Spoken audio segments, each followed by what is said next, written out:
Felice Bauer, Prague, 21 novembre 1912. Ma chérie, c'est une chance de ne pas t'avoir écrit il y a 2 heures, sinon j'aurais écrit sur ma mère des choses pour lesquelles tu n'aurais pu faire autrement que me haïr. À présent, je suis plus calme et peux t'écrire avec davantage d'assurance. Ça n'a pas encore l'air d'aller bien en moi-même, mais ça va se faire, et ce qui ne se fait pas de soi se fera par amour pour toi. C'est de ma faute si ma mère a pu lire une de tes lettres. C'est impardonnable et je mérite des coups. Je t'ai sûrement déjà écrit que j'ai l'habitude de porter tes lettres sur moi. Il en émane continuellement un surcroît de force pour moi. Avec elle, je circule un peu partout en homme meilleur et plus valeureux. Bien sûr, je ne porte plus à présent sur moi toutes tes lettres comme dans ces premiers temps misérables, mais tout de même la dernière ou les 2 dernières. C'est cela qui est à l'origine du malheur. Je porte à la maison un autre habit que celui que je porte en public et que je mets toujours sur un porte-manteau dans ma chambre. Ma mère est passée par ma chambre alors que je n'y étais pas. Ma chambre est une chambre traversante, ou mieux une voie de jonction entre la salle commune et la chambre à coucher des parents.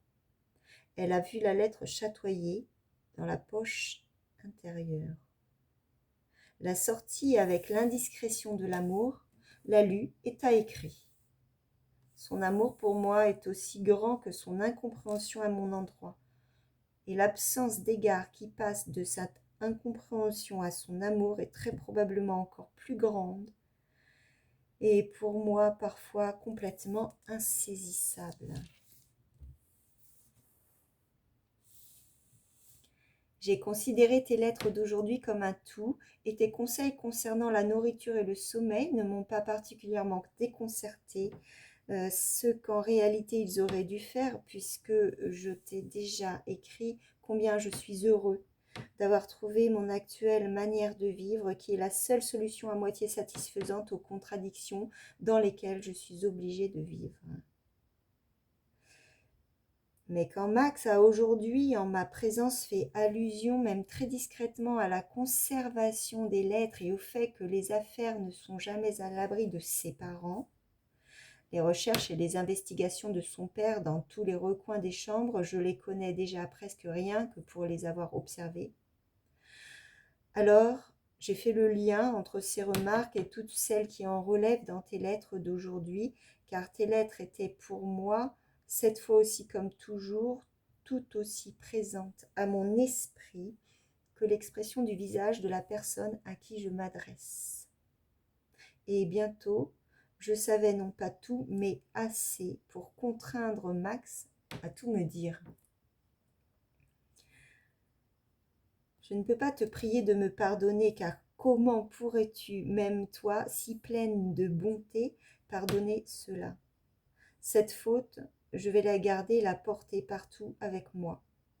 Tout allait si bien, je me réjouissais déjà de pouvoir savourer dans le calme ce bonheur que tu es pour moi.